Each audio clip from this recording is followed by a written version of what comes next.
Қошқардай еқыл берсін, тесіңге, қаны жігіттен, жарапазан айтайық.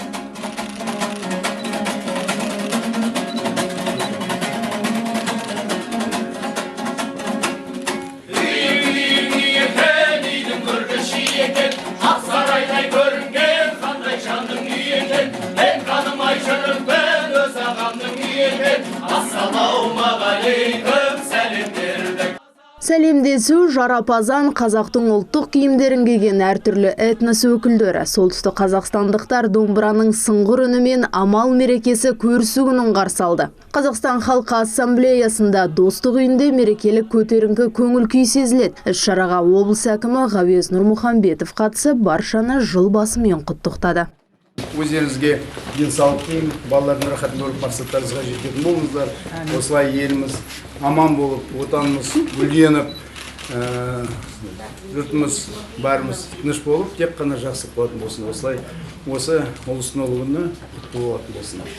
Наурызнаманың алғашқы 10 күндігінде шараға қатысушылар бір-бірімен көрісіп, бір жасыңмен жасың құтты болсын, жасың қайырлы болсын деп тілек білдіріп жатты. Мерекелік атмосфераны арнайы орнатылған көрмеден ақ сезуге болады. Қазақтың киіз үйі. Осы киіз үйдің арқасында қазақ күллі әлемді аралады деп айтуға болады. Мына жерде киіз үйдің ішінде не бар? Ер азаматтың жағы және әйел азаматтың жағы. Төрде ортада қазақтың дөңгелек дастарханы. Дәл бүгінгі бізде қазақтың бауырсағы, құртты, қазақтың бауырдан жасаған бүйрегі қазір елде барамыш дейді. Сондықтан ең басты ортада бізде сандық тұр. Сандық қазір чемодан бұрынғы уақыты бәрі сандықта сақталған, киім де тамақты сақталған. Қазақтың домбырасы, нағыз қазақ, қазақ емес, нағыз қазақ домбыра дейді.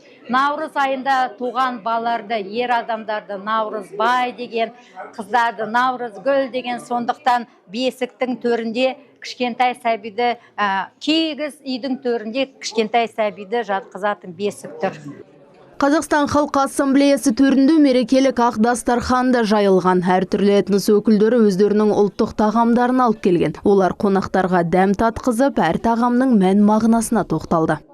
Это праздник весны, это праздник возрождения. Бүгін тамаша көктем мерекесін тойлап жатырмыз. Бұл жаңару мерекесі, сондықтан барлық адамдарға жақсылық, әл-ауқат тілеймін. Кез келген мереке қандай да бір мерекелік тағаммен байланысты болады. Сондықтан біздегі әртүрлі этнос өкілдері осындай әртүрлі дәмді тағамнан ауыз тигізіп жатыр. Ұлттық тағамдарды да көруге болады. Бүгінгі мереке бізге бірлігімізді нығайтуға, достықта, бейбітшілікте, өзара келісімде өмір сүруге мүмкіндік береді.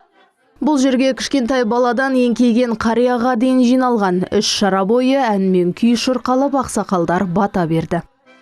Сіздердің ауызбіршіліктеріңіз бүгінгідей тату-тәтті өмір сүруге Алла тағала нәсіп етсін. Болашағымыз зор болсын, болашағымыз өсіп, өркендеп, егеменді еліміздің тірегі болатын болсын. Барлығымызға қошқуат, аманшылық берсін. Осы күні жастар ақсақалдарға кіріп шығып, амандығын сұрап, бата алғысы келеді. Үйде дастархан жайылып, бір-біріне халық көрісіп, қуанышты мереке. Сондықтан бір жылдарыңыз құтты болсын деген көйлеңіз, амал мерекесі бүгінгі көрісу күні құтты болсын халқымызға. Адамдар осы күні бұрынғы өкпе ренішін кешіріп, бір-біріне амандық, саулық тілейді. Көрісу күнінде жасы кіші адам үлкен кісінің үйіне барып көрісіп шығады. Міндетті түрде кем дегенде 3 үйдің есігін ашу керек деген ырым бар. Ақнұр Қайырбек, Азамат Елубаев, Первый Северный телеарнасы.